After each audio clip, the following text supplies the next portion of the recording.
Believe it or not, I actually finished reading a book.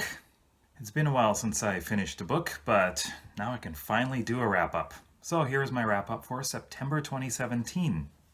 I think I've almost forgotten how to do these wrap-ups since I haven't finished many books, but I did. I finished Theft of Swords by Michael J. Sullivan. And this has been a pretty interesting book. It's actually 2 books in one, since originally they were published as a series of 6 books online, I should say on Amazon Kindle. But since, let's see, this is by Orbit. So once Orbit picked this up, they combined a lot of the books. So it's now a trilogy. It's still 6 books, really. So this book has 2 parts. First part is The Crown Conspiracy, and the second one is Avampartha. I finished reading this month, so I am pretty happy to finish it. It's 664 pages long, which is not too bad, really, and I found it very interesting. I enjoyed it quite a bit.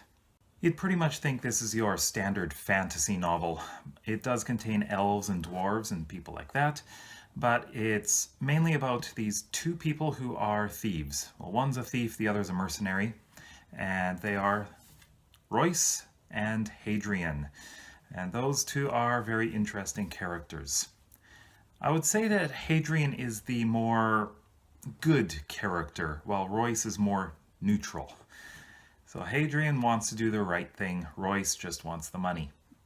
They're both very skilled with the sword, so there are a lot of sword fights in this. There's a lot of death as well. It's not quite like, Game of Thrones or anything like that, but there is a lot of death, especially in Avampartha. But I find that a lot of the time it's somewhat lighthearted, especially Hadrian and Royce's relationship with each other. There is some humor in it, so I quite enjoyed that.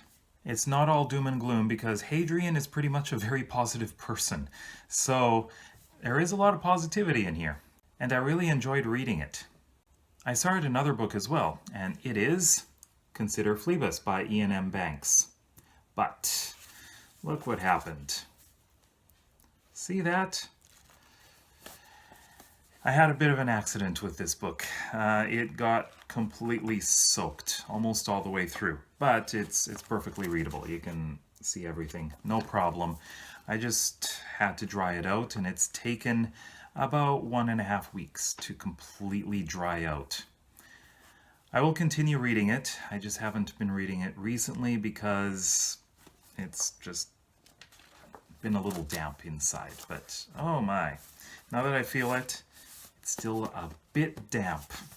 These things take a long time to dry out, but it is a fairly thick book. Now, about this book, though, I started reading it, and it's pretty interesting. Right at the beginning, it felt like a fantasy novel, not science fiction. But once I got a bit further into it, then it was science fiction, definitely. I don't really know much about it. I've basically been reading about this one culture called the Culture and this other one called the Edirans.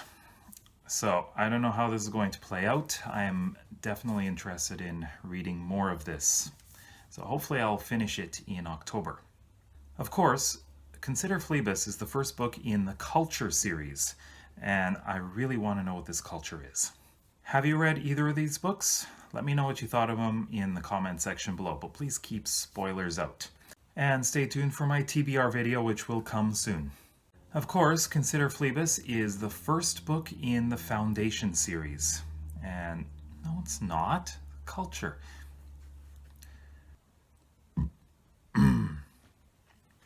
If you like this video, then please give it a big thumbs up. And if you want to see some more videos about books, especially sci-fi and fantasy, then go down below and subscribe. And check out those videos over there. You might find something you like. See you in the next video.